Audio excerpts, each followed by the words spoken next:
Good afternoon. Thank you all for joining me for episode 16 of season 5 of Black Writers Read. My name is Nicole Young Martin, and I'm the founder, producer, and host of this series. Happy Women's History Month. I'm so proud to say that. I'm beyond excited to start this month off with an amazing book. This one, and I hope y'all all have your copies already, about a very important Black woman in history and in literature, written by an amazing Black woman author. Black Writers Read showcases, celebrates, and honors the words, work, and traditions of Black writers across the country, across genres, across experiences, and across the African diaspora. Black Writers Read is a behind-the-scenes conversation into the craft and what it means to create as a Black author in today's society. Since starting the series during the summer of 2020, we've hosted over 70 authors representing 10 plus genres from 5 countries and 23 states. Our platform includes the live stream interviews, which you're here today, the audio podcast, book clubs, and curriculum development assistance. Find us online at blackwritersread.com. Today, we welcome Miss Victoria Christopher Murray.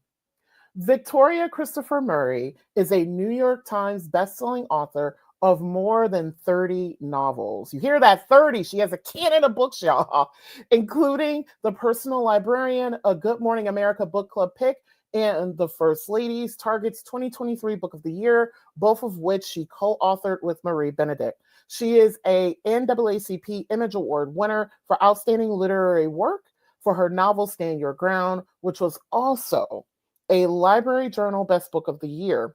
She holds an MBA from NYU Stern School of Business. Today's conversation centers around Miss Victoria's latest historical fiction novel, Harlem Rhapsody, which was released on February 4th, 2025, and published by Berkeley, which is an imprint of Penguin Random House. In 1919, a high school teacher from Washington, D.C. arrives in Harlem, excited to realize her lifelong dream. Jessie Redmon Fauset has been named the literary editor of The Crisis, the first Black woman to hold the position at a preeminent Negro magazine. Jessie is poised to achieve literary greatness, but she holds a secret that jeopardizes it all. W.E.B. Du Bois, the founder of The Crisis, is not only Jessie's boss, he's her lover. And neither his wife nor their 14-year-old age difference can keep the two apart. Amidst rumors of their tumultuous affair, Jessie is determined to prove herself. She attacks the challenge of discovering young writers with favor, finding, I can't believe they were this young when they were discovered, 16-year-old Countee Cullen, 17-year-old Langston Hughes, and Nella Larsen, who becomes one of her best friends. Under Jessie's leadership, The Crisis thrives. Every African-American writer in the country wants their work published there. When her first novel is released to great acclaim, it's clear that Jessie is at the heart of a renaissance in Black music, theater, and the arts. She has shaped a generation of literary legends, but as she strives to preserve her legacy, she'll discover the high cost of her unparalleled success. To learn more about Victoria and her expansive body of work, please visit her website at victoriachristophermurray.com. Throughout our conversation, I'll be sharing links to her Instagram and her website. I would love to give a special thank you to Wendy Healy, who is the executive director of Vinford Hall Gilded Age Mansion and Museum in Lenox, Massachusetts, and Sean Mattel from Our Culture is Beautiful here in Connecticut for making this connection happen. For those of you who are new to Black Writers Read, here's the format. I'm going to bring Miss Victoria on. We're going to chat about the book. If time remains at the end of the conversation, we'll open it up to Q&A. For those who are joining us for today, we have viewers joining us from Facebook, YouTube, and Instagram. If you have a question, please put it in the comment or chat section for where you're joining us from today. I will compile the questions and either pose them to our guests following the conversation or insert them during an appropriate time within our chat. So before I bring Miss Victoria Christopher Murray on stage, on the virtual stage, I want to say, because we have the Black Writers Read community is so vast. One of the things that she has mentioned on her tour, which please be sure to, if she is in your area, please go live. Support her as much as possible. She said to please read this book, which starts off in 1919 and ends in 1925, with a 20th century lens. And I have a question prepared for her to go into the conversation of why. This is extremely important for you to know. Also, for those who are new, I want to reemphasize again, Black Writers Read, because I am an educator and writer myself, is about the craft and the business of writing. So a lot of my questions are geared towards that. So I'm hoping that the Black Writers Read audience continues to expand with avid readers and also authors themselves who want to polish their writing. So I'd now like to welcome Miss Victoria Christopher Murray onto the virtual stage. Hello. Hello. Hello there. How are you? I'm great. I'm so excited to have you here. I'm very happy to be here. You know that. I'm very happy to be here with you. Yes.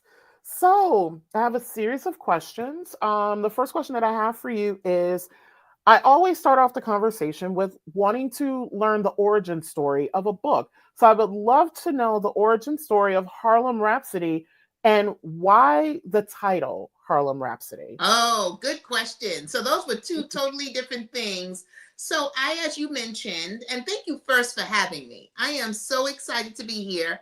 I am a Black writer who reads. So now that I know about this, I will be here listening to all the authors because I think that's the best way for a writer to write and to learn how to write. It's to read. So thank you for what you do, and thank you for having me here. So, I've written two other historical fiction novels, both with a co-author and a white co-author, which makes our writings and everything very interesting, really good and interesting. But when it was time for me to do my own solo project, I was looking for something that would interest me for a 2-year period and something that would stand out for me, something that would be something I would want to write. And my agent kind of took me through a process. She talked about, let's talk about what decade you're interested in. And I told her like the 1920s and the 1960s seemed interesting to me. And she's like, where would you want this to take place? And at first I was like, New York. Is there any place else? I'm a New Yorker. I don't live in New York now, but I'm a New Yorker. And so that's how I got to the Harlem Renaissance. So that's where I got to the Harlem Renaissance. So I said, okay, let me begin to look up Black women of the Harlem Renaissance. And so, Nicole, when I Googled that, and that's very surface writing, when I Googled that, names like Langston Hughes, Countee Cullen, I was like, they're not women. What are you telling me that there's like no women, that you have to put the men in there? And so, but two things did come up. One was a quote from Langston Hughes that said that Jessie Redmon Fauset was the midwife of the Harlem Renaissance. So that was the first quote that came up. And I was like, oh, I don't know who this woman is. The second thing was a podcast by a young man by the name of Tremaine Lee, who works at MSNBC. And he did a podcast called Harlem on My Mind. And the third or fourth episode was about Jessie Redmon Fauset. So I had a 25-minute listening to a conversation about this woman named Jessie Redmon Fauset. And that's when I knew she would be someone I want to write about. Now, here's something that's really interesting. My editor had asked me for three subjects to write about. And Jessie wasn't my first choice. I wanted to write about the March on Washington and the women who put together the March on Washington. We wouldn't even have a March on Washington if it wasn't for those women. But my editor knew, and she said, it has to be Jessie. And she was right. So that's how we got to this. Now, also, you asked about the title. Girl, I can write a 400-page book. I can't come up with a title. And because this book is such a big book for my publisher, Berkeley, it was all hands on deck for the title. So like my co-author came up with the title, and we did everything, everybody. It was my editor, the marketing department, in the publicity department. They started making it a contest on who was going to come up. And Harlem Rhapsody actually came up pretty early, because one of the meanings of rhapsody is extreme enthusiasm. But most people know rhapsody as music. So there was a concern that people would think of music when they heard it. And it was my agent who said, maybe we can make sure the picture, the illustration on the cover is about a book. And that's how we came up. We finally settled on Harlem Rhapsody. And now, after being out there, it's been out almost a month. After being out there a month, it was the perfect title. Nice. And oh, there's just so much to love about this book. I might do a separate live to do a review because there's just so much to Oh, love. Oh thank my you. gosh, this book is so amazing. So, one of the things that I love about this book, and the next question is about our protagonist, is how much history we get. And I learned so much about people. And I think this was mentioned. So you were on Diverse Spines earlier today, and I watched the Yes. interview, and the host mentioned like it being hard to read the book because like in one sitting, because it's like you want to research all the names, and that's what I was doing. I had pen and paper, I had my phone trying to Google, and because it's so rich with history, like you can tell this was your baby for like This was my years. baby. I'm so glad you said that, Nicole. And I'm so glad you could see that, because I've written, as you said, 30 novels. This was the book. I feel like all of those other books were to get me here. This is the book that I was supposed to write in my career. Nice, I could tell. And so Mm. because I love in the classes that I teach, I love teaching Black women protagonists who have very complex stories. So my next question is about our protagonist, who is a real person, and I didn't know she existed until I read this book. So thank you for writing her story. So Yeah. I would love for you to share with us about Jessie Redmon Fauset, the protagonist. Why was it important to share her story as historical fiction? What are some possibilities and challenges that come along with writing in this particular genre, especially about a very important historical figure? Yeah. So I really wanted to write her story because just about every person has a famous Harlem Renaissance writer who's their favorite writer. And none of those writers would be there without Jessie Redmon Fauset. We know Langston Hughes, Countee Cullen, Jean Toomer, Nella Larsen as literary giants. We know them as the literary legends that they are. She met them before they became literary legends. She helped to create them into the literary legends they are today. Without her, one could arguably say that we may have never met any of them. Countee Cullen was 16 years old when she met him. Langston Hughes was 17 years old when they first began corresponding through letters. He was 19 when they met in person, and he wrote his first poem because she encouraged him. Um, all of them. Nella Larsen had just got married in her early 20s. And so it is important for us to know this woman who created these literary legends. That's what I will say about her. She created the literary legends. And it was last week when I met you.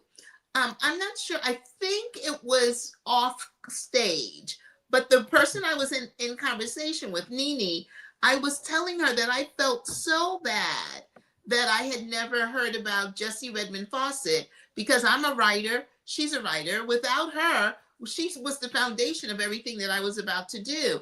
And she said, don't feel bad, because she was an editor. And so, Victoria, how many people know your editor's name? And that's a good point. We don't know the editors of the writers, do we? Now, somebody, when I mentioned this at an event last night, someone said, yes, but we know editors of magazines. We all of us knew Essence, and that we know the editors of magazines. So both of them have a really good point. But no matter what, her story needed to be told, because the Harlem Renaissance arguably could have never happened without her. Because not only did she rise up, help these young writers rise up, but she was probably the most prolific writer of the Renaissance. She wrote for every issue of The Crisis while she was there from 1919 to 1926 in real life. I stopped it in 1925. And then she wrote 4 novels, 4 of her own novels. So that's something that we don't know. Now, one of the things that's difficult about writing historical fiction is that I'm always writing to shine a wonderful light on people who have been hidden. And sometimes while you're shining a light on people, even though you want to shine, you're choosing them because you love them. You're choosing them because you want their story told. You want people talking about them. But sometimes they have secrets or things in their life where they weren't perfect, kind of just like us. But sometimes we hold our heroes to higher standards. And so one of the difficult things of writing this book was the affair that she was having, not only with a man, a married man, she was having an affair with who was probably the most famous Black person at that time. W.E.B. Du Bois, the first Black man to graduate from Harvard University. Many people called him the president of colored people around the world. Like if there was a position for that, he would have been voted in president for the colored people around the world. That's how powerful, and that's how much fight he had. They were having an affair. It's true. I would have never put this in the book if I were not absolutely sure. The biographer, David Lewis, who wrote his Pulitzer-winning biography on W.E.B. Du Bois, called Jessie and Du Bois star-crossed lovers. And that's very specific. And the only time we've usually heard about that is in Romeo and Juliet. So that's how I was able to build it. And then also he said they had a parallel marriage. And then I have letters. That prove he was having an affair. Nobody sends a letter and says, we're having an affair. But people do send letters and say, if I could tell the truth about us, then people will know all about us and our problems. Yeah. Or I have a letter that says, come downstairs at midnight, half dressed and wearing pretty stockings. None of those say, we're having an affair, or maybe it does. The only word missing from those letters are, we're having an affair.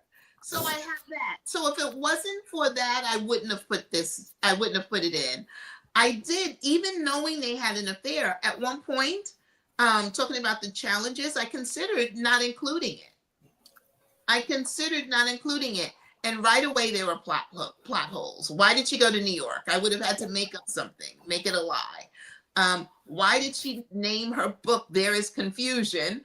And there's a whole thing on why she named her book There Is Confusion. I would have had to make up a lie. One of her most famous poems is probably her most famous poem. The last line in the poem says, I wish that I were dead.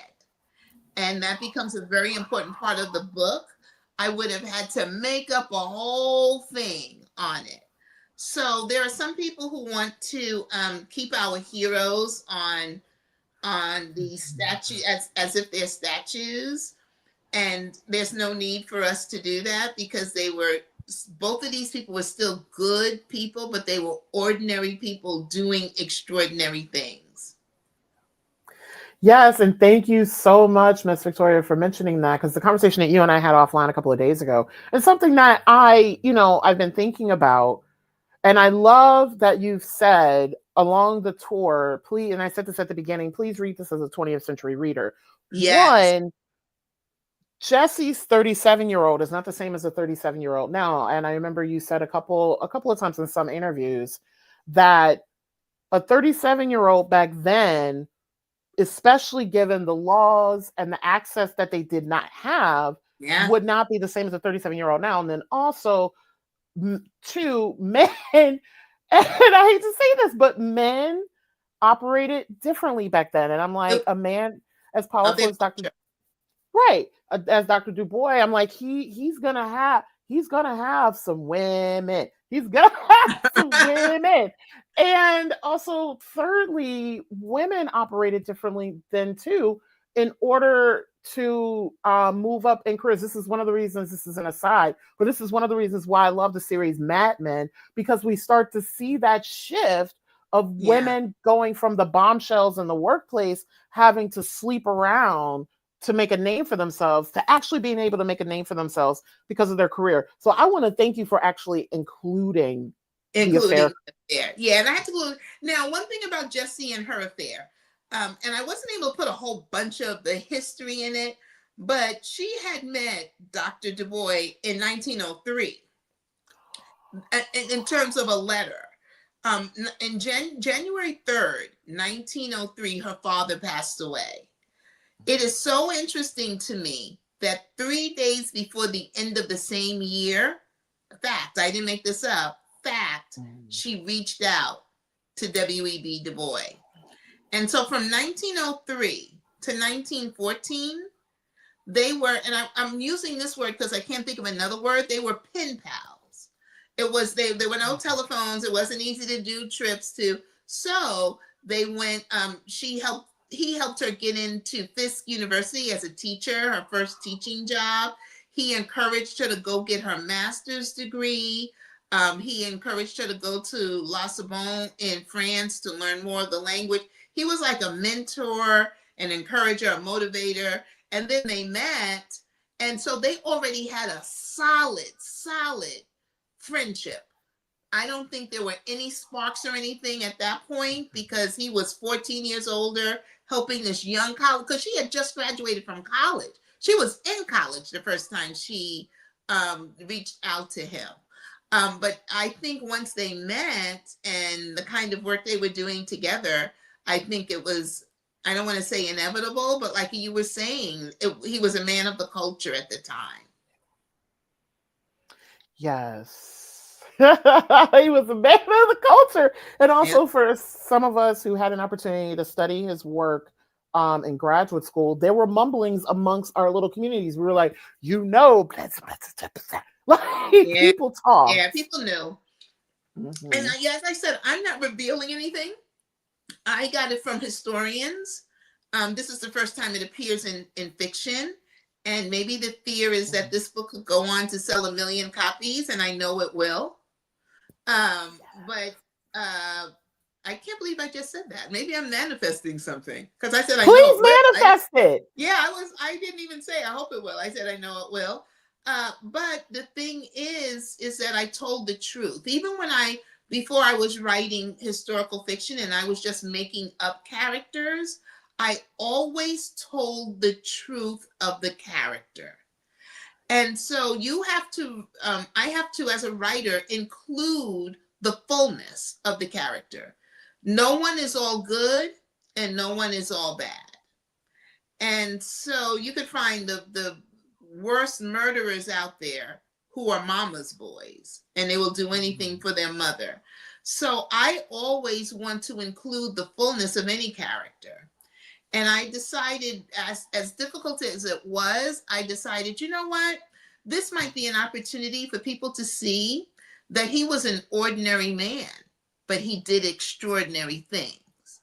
And that's really who he was, an ordinary man. We've never looked at him as a man, just as a man who had his own feelings and opinions and all of he was a man. She was a woman. And they all had their dreams and their desires, and just like we do. Yes. And then before I go on to the next question, I also want to put on the record, I'm betting from the pictures that I've seen of him, he was an attractive man. He was an attractive man. A lot of people look at him with 21st century eyes, and I'm glad you mentioned that. I always want to tell people, read historical fiction and be in the decade in which the book was written. Do not try to put 2024, 2025 values onto 1924, 1925. In those days, not only did women not have the right to vote, half of the women didn't want the right to vote. And I can't imagine that. not only women couldn't get their own apartment, have their own bank accounts and things like that, but they didn't have careers. The fact that Jessie wanted a career was something in her itself. Her own sister was like, why do you have to be so ambitious? You know, and because that was so, what she said was unseemly for a woman. That's what her sister said. That was the belief back in 1921 when this was happening with Jessie. Yes. And speaking of Jessie and storytelling devices, one of the things that I love about, one of the many things I love is how you chronicle time. Jessie's journey is chronicled by day, similar to journaling and self reflection, and is told through first person narrative. Can you share with us why these particular style choices? Yeah, that's so interesting because you're the second person who asked me that in an interview. And I didn't realize, and she loved that. She loved that because she felt like so first person is easier for me to write when I'm writing historical fiction because it makes me feel like I'm the person. And it's really interesting when I'm reading historical fiction and it's in third person, I feel a little removed. Like I'm reading a really good book right now, but it's in third person. And so sometimes I have to catch myself. I want to be in the story, but I feel like I'm kind of sitting outside and being told the story. So for me to write historical fiction, I have to write it in first person and to see it that way. And then the dates, sometimes when I'm reading historical fiction, and I think dates are important to anchor the reader, it doesn't feel like the book is moving when it just says October 1919, October 1919, October 1919. But if I put down Thursday, October 9th, 1919, and then the next chapter is Wednesday, October 15th, I feel like I was helping to give people movement. So I even liked including the days because most people don't include the days. Somebody did tell me that was distracting because she said she felt that when she saw the days and the dates for the first time, she thought it was going to mean something. And she said it didn't mean anything. Well, it meant something to me. And now that I know you're like the second person who has said that, I think that's something that I can keep up because it is Jessie telling her story. Yeah, and I particularly, especially since I'm now, because I'm mainly a poet and playwright, and I'm now going into fiction, and I've gotten this feedback where I'm writing a lot in third person, and my protagonists are not forgiving. They are messy and they do a lot of crazy stuff. And the feedback that I've been given was, okay, if you're going to make somebody this messy and unforgivable, please write them in first person so that we can actually see their interiority. Yeah, and see their rationale as to why they're like this. Yeah. So for many years, probably my first 10 novels were in third person. And Eric Dickey, who was a good friend of mine, he used to only write in first person. And I used to say, oh my God, that seems so hard. And he was like, it would be hard for me to write in third person. And then when I wrote some teen novels back in 2007 and 2008, I had to write them in first person because for me to even write some of the dumb things teenagers said, I had to become them. And so writing in first person helped me to become them. Since that time, once I was able to write in first person and third person, I always decide the voice based on the story. So sometimes some stories need to be told a little bit removed in third person. Also, it depends on the number of voices I'm having. I will do first person if I have one or two voices. If it comes to three voices, it's just too much, too confusing, and it's better to just write it in third person. So I decide the voice depending on the story. And speaking of voice, my next question, Harlem. And I've been to Harlem several times, but I've been in Harlem through 21st century eyes. Harlem, with how you write it so vividly, it acts as its own character. Like there's just, yeah, like the interview I think you did with on Black and Published, you mentioned someone telling you that they've never been to Harlem, but they were able to go to Harlem through this book, which I love. Yeah. So as Yeah. So if you could And I talk was, a little bit about how you created Harlem, especially since I know you're a native New Yorker, how you created Harlem in the book. yeah, and I didn't live in Harlem. I grew up in Queens, and so my grandparents lived in Harlem, but you went there for Sunday dinner and you left. You weren't in the streets playing. So I didn't know Harlem. So one of the, when I used to teach writing classes, I used to tell people that your character, I mean, the scenes in your book should be a character. Like the scene should be the sixth man off the bench, like in basketball, that it's a supporting character, but very important. And so I'm so glad that people feel like they've taken a trip to Harlem in my novel. So it was very important for me. And I spent about 5 weeks in Harlem between a couple of different trips, not only spending all that time researching in the Schomburg Library, but just walking the streets of Harlem. And anybody who's ever, and I've been all over the world in some beautiful places, but there is nothing like Harlem. Like the streets literally feel like they're pulsing. And the other day when I was there, and I'm going back again, I can't stay away from it. I was saying, gosh, the way these streets are pulsing, I bet you there's stories. They're trying to tell me some more stories of Harlem. So I went back, and even though it was 100 years later, or it was 100 years ago, some of the buildings are still there. So the church that she went to is still standing. I had a picture there. The library is still there. I had a chance to do a book signing at the library. So that was like one of the highlights of my career. The YMCA, where Langston Hughes lived, still there. And we have an idea of where Jessie lived on 135th Street and 7th Avenue. And the buildings are old, still there. So one of those buildings she lived into, I know it had a stoop, I know it had the stairs. So there's only like 3 buildings it could be. So it felt like I was walking the streets the way she walked the streets.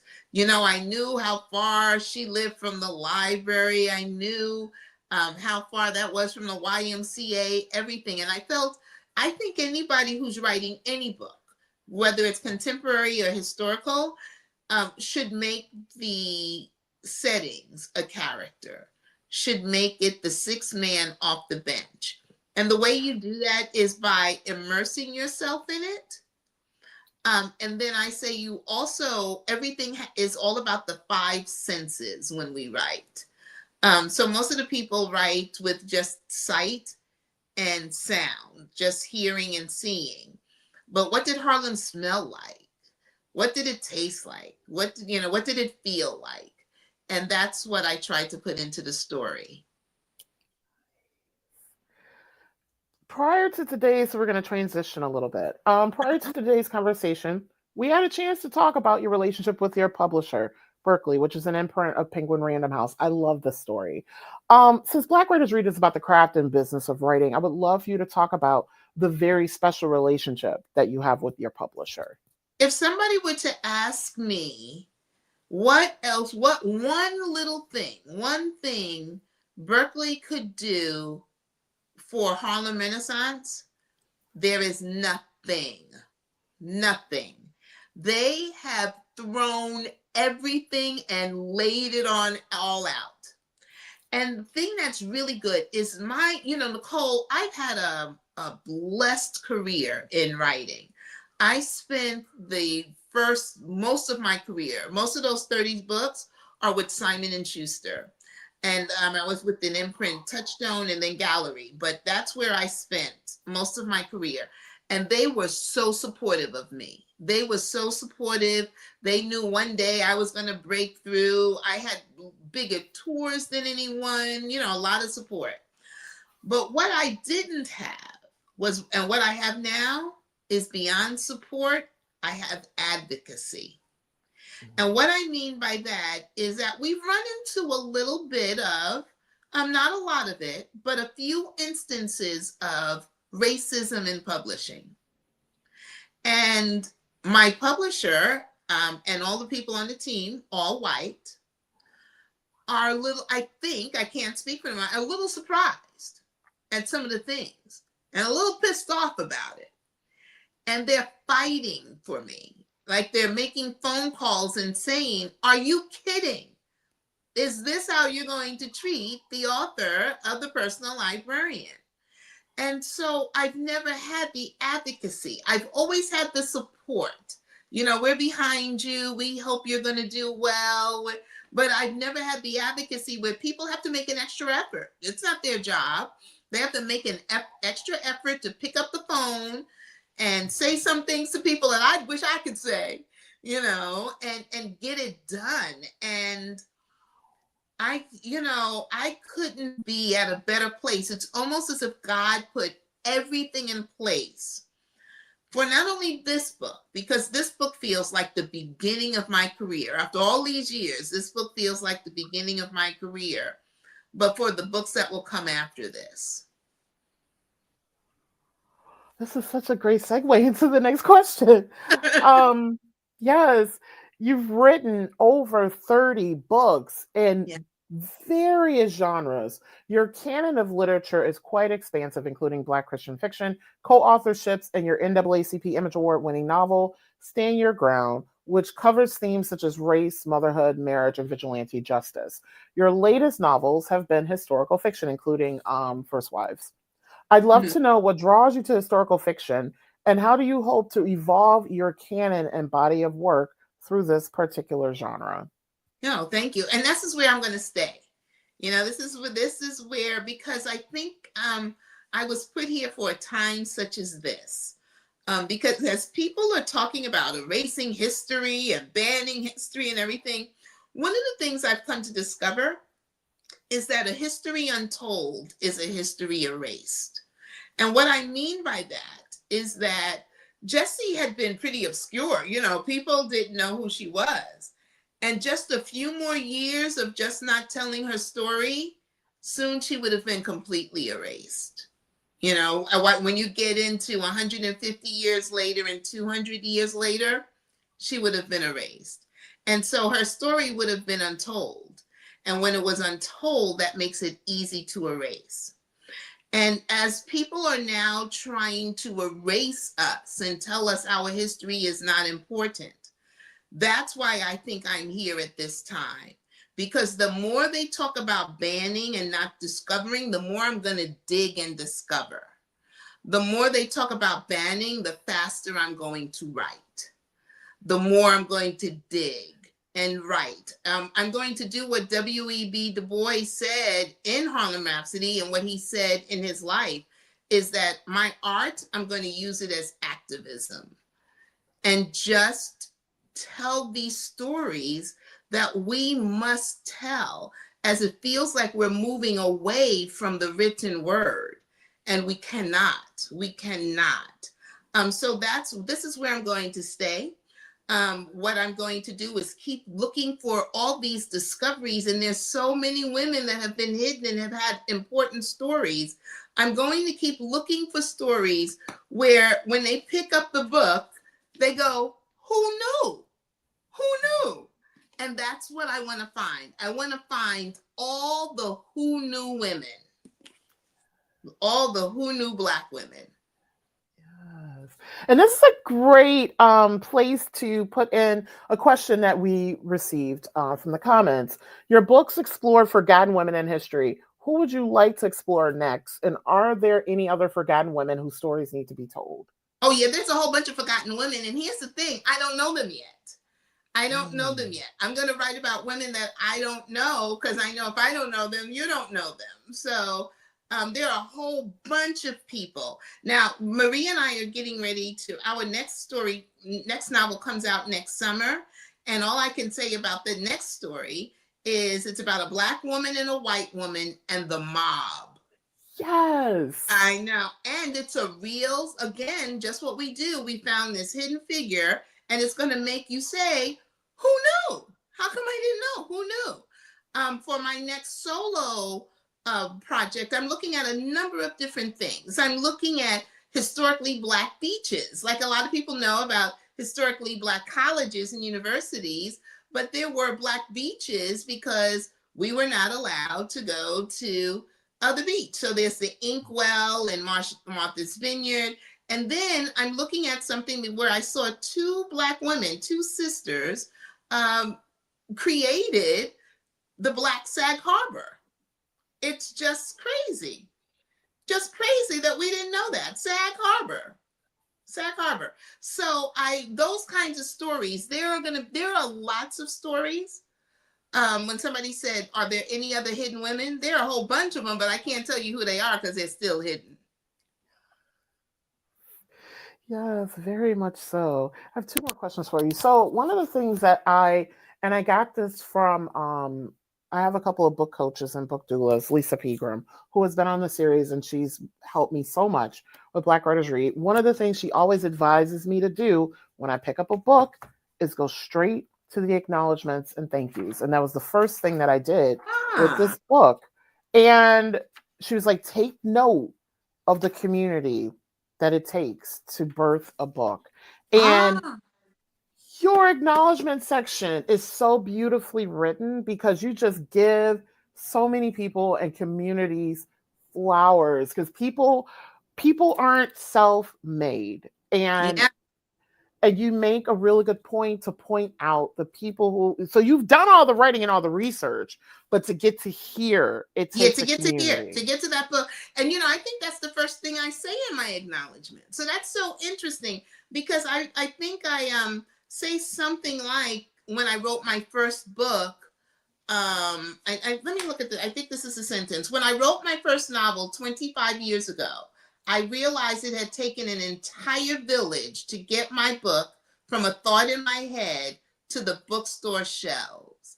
And that's what people don't understand. It takes an entire village because it starts as an idea and it ends up on the shelf.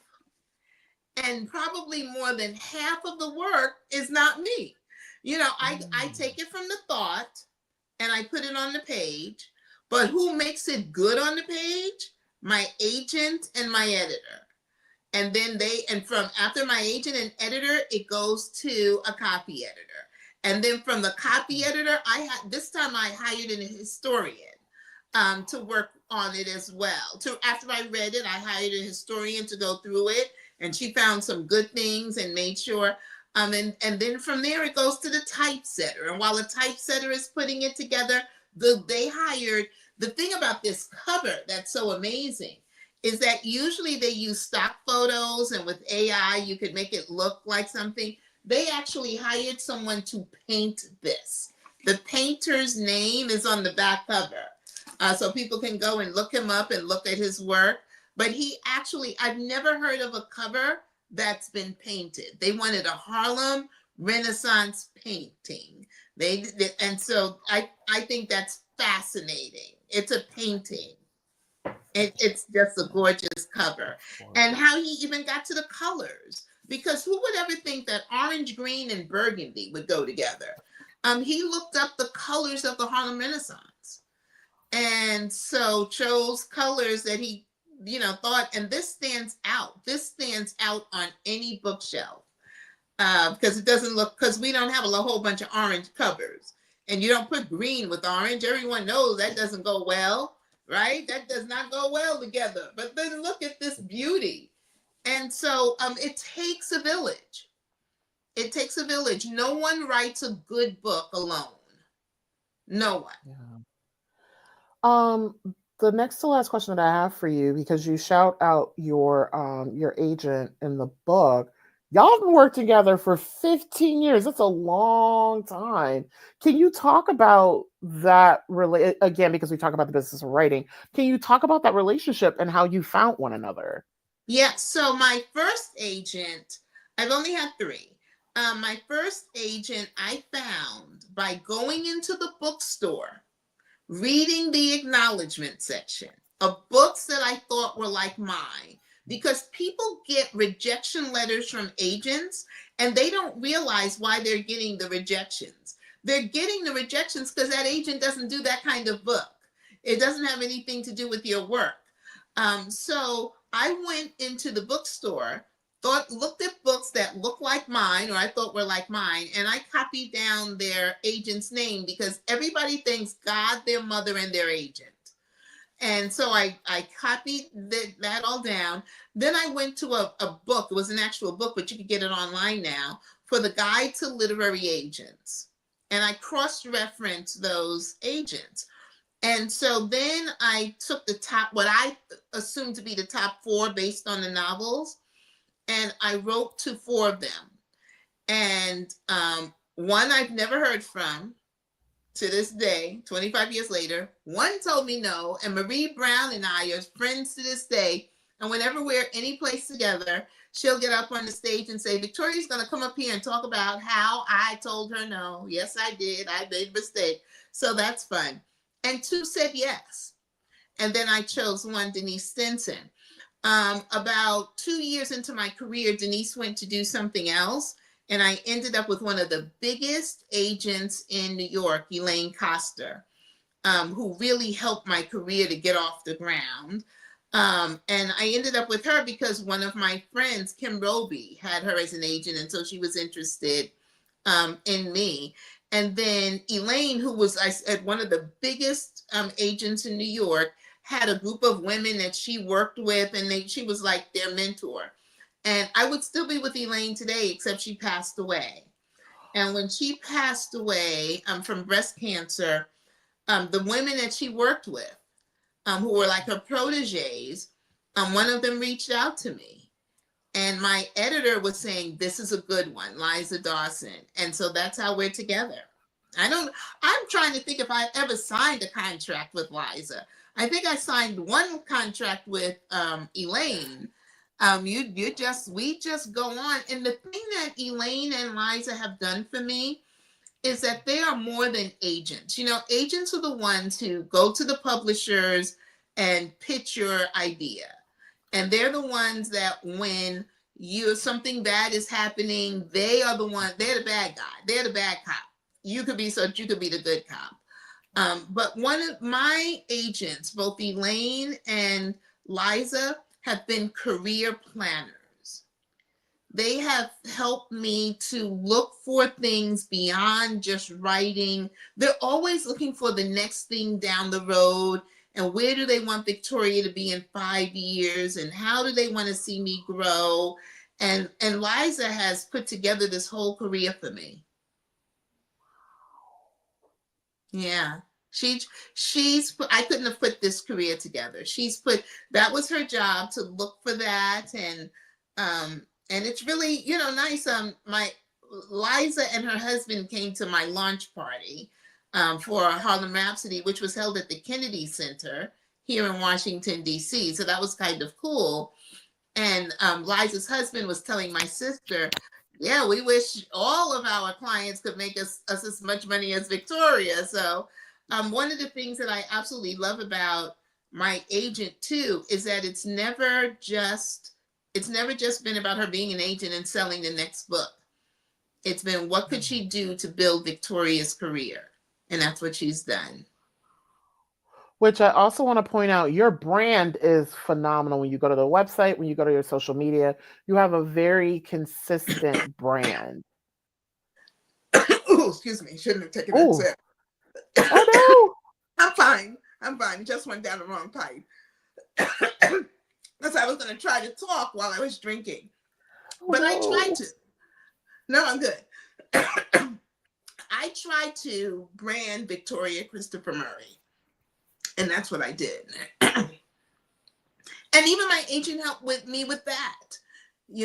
Putting me with the right web designers and everything. Yeah, and thank you so much for sharing that, because one of the things that I'm trying to understand about the industry is literally, and Lisa Pegram said this to me too, you got to build the people who will not only advocate for you, but who absolutely love your work. And it sounds like your team is definitely that. They will champion for you. They will talk very highly of you in rooms that you're not in. So That's I right. love that. That I'm not in and I'm not able to get in. And like advocating, probably like where I would go, oh my You sure? You sure you want to do that? But yeah, and it feels so good to find yourself sometimes in spaces that can feel racist because racism has not gone away. But to know that your publisher, who the majority of the team, I'm trying to think if there's a Black person, the team is white. They are fighting with everything in them for me. That's a good feeling. Nice. And the last question that I have for you, Miss Victoria, is what is next for you and how can the Black Writers Read community support you on this journey? Oh, well, thank you. Well, I'm going to keep writing. That's what I said. I am going to keep writing. You're not going to stop me. You talk about banning books and let me try to figure out a way that I can write more and write faster. And so that's what I'm going to keep doing. Something that's really important to me, though, is that I don't know how many more. There's a lot more life behind me than in front of me. And so I don't know how many more books I'm going to be writing. So I do try to encourage people. I don't have a lot of time to mentor people because I do mentor college students. But I will answer anyone's questions at any time that I can. I don't mind hopping on a Zoom or anything. I can't do a full mentorship, but that's what's also next for me because my legacy cannot just be my books. My legacy has to be helping the people who will be behind me, walking in these footsteps. That's one of the reasons why I wanted and still want Harlem Rhapsody to do well. Sometimes we know this. Publishing, I love them. This is what I do, but publishers don't have an imagination. And so sometimes they'll find like a Terry McMillan, and then they all want their Terry McMillan. Sometimes they find their Elin Harris, and they're like, oh, we got to go get our Elin Harris. And so I want the same for Harlem Rhapsody. I want Harlem Rhapsody to do so well that they say, you know what, there is space for Black historical fiction that will be embraced by Black and white. Because I said I'm writing Black historical fiction, but I'm not. I'm writing history, American history. The Harlem Renaissance is not Black history. It's American history. And so my characters, the ones that I'm digging for, are Black. And who knows, one day I might find someone who's white and I'll say I want to. Like, in fact, Jessie's mother, she needs her own book. I'm sure if you've gotten far enough to agree, her white stepmother needs her own book. This woman was a force by herself. But I'm going to keep writing these stories of Black hidden figures because there's not very many people doing them. So that's what's next. What can the Black Writers Read community do to support me? What you can do to support me is what you can do to support any author. We are readers. And so the most important thing you can do if you have enjoyed a book is to tell 5 people about it. 5 people. Because the word of mouth is still the #1 way that people find out about Black books. So that is the most important thing you can do. Another thing that you can do that I didn't know about till now, and I've been in this business almost 30 years and I didn't know the importance of reviews. I had no idea that it affects the algorithms. And so the more reviews you have, the more people it would be shown to. And so you don't even have to go write a long review. You can just say, I like this book. It's just reviews are as important as telling the 5 people. And the last thing I would say is, no matter when you're going to read the book, if it's an author that you really want to support, get the book as early as you can. It's like the first weekend of a movie. If it does well, they'll keep it in the movies, in the theaters.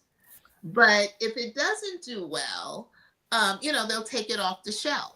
And so with a book, what you should do is just buy the book. And even if you're not going to read it right now, leave it on your nightstand. But if it's a book you want, go ahead and buy it now because the early sales count the most. I did not know that. Yeah. That's when you're going to make New York Times is very early. You're not going to make it, much later. So those are the three things. Now, something people can do for me personally is Harlem Rhapsody has been chosen by CBS News in New York as one of 3 books for their book club. One of 3 books.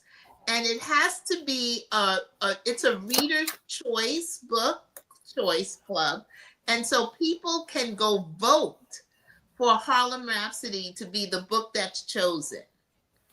And so if people can go to club, CLUB, oh, you have it there. Yep, I got you hooked up and I put it in the chat already.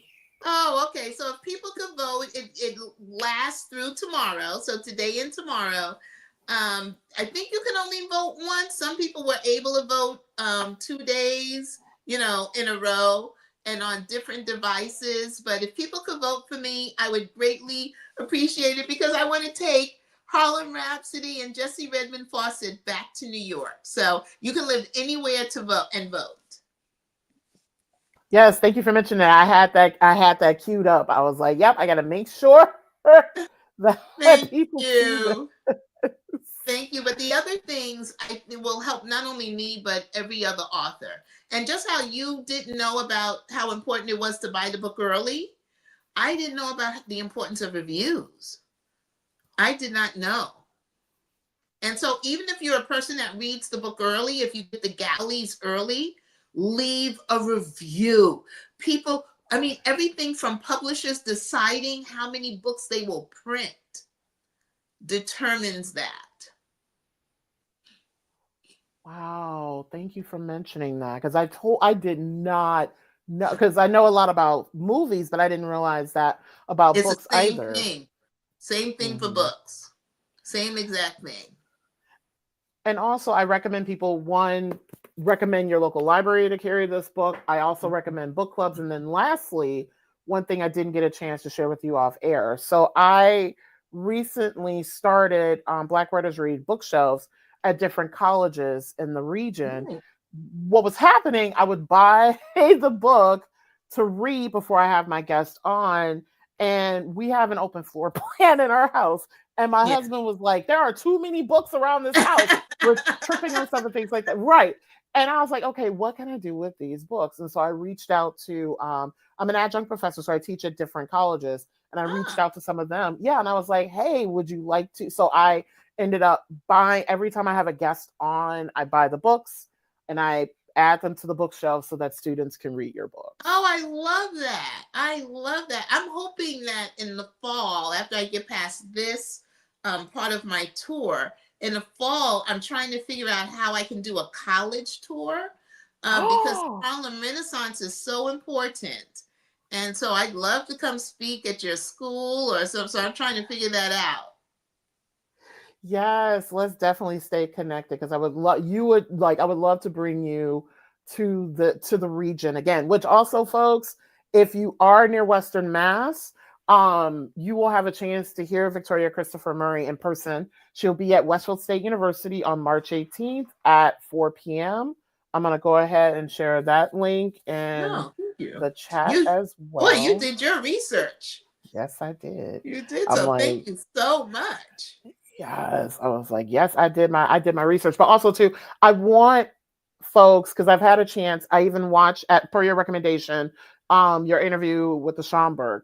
Like, I can't hear you enough because every time you share something about the book that I need to learn. So I can't get enough of you, and I need more people to not get enough of you. Thank you. Thank you.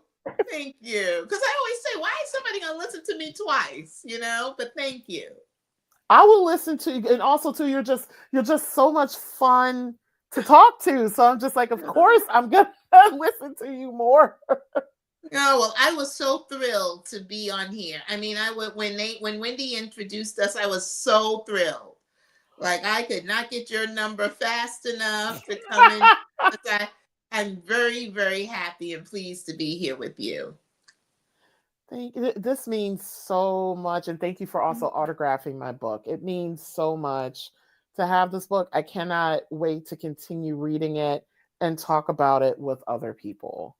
Oh, good. Well, thank you. Thank you. So I'm going to go ahead and wrap up and then we can touch base quickly Okay. when I am done. Okay. Yes. So thank you all for joining me for episode 16 of season 5 of Black Writers Read. I will be back next week on Saturday, March 8th, International Women's Day, with a very special guest. Support Black Writers Read by subscribing to my YouTube channel, where many of you are joining me from today. Also, hook up to the audio podcast, which is available on Apple Podcasts, iHeartRadio, Spotify, and Amazon Music, wherever you get your catalog of podcasts. Also, feel free to, as Miss Victoria addressed to you about the book, please leave a review for Black Writers Read. It helps the algorithm and it helps a lot of people to find me. And lastly, it helps me I curate the series based on what my community needs. And it also helps for long-term sustainability for the platform, because this is self-produced and self-funded. So visit blackwritersread.com to learn more about the podcast. Thank you all for joining me this afternoon, and more importantly, for ensuring that Black authors continue to matter. I will see you all next